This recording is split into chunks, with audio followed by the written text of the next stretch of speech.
আশ্রয় চাহি আল্লাহর, যেন শয়তান দূরে রয়।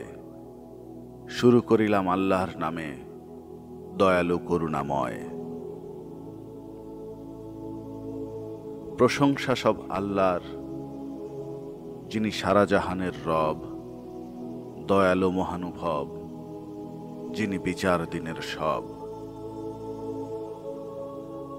আমরা সবাই কেবলই তোমার ইবাদত করে যাই, এবং আমরা তোমার কাছেই সহায়তা শুধু চাই। তুমি আমাদের দেখাও তোমার সরল সঠিক পথ, তাদের সে পথ যাদেরকে দান করিয়াছ নিয়ামত। যাদের উপর রুষ্ট হয়েছ তাদের সে পথ নয়, এবং তোমার সৎপথ হতে বিচ্যুত যারা হয়।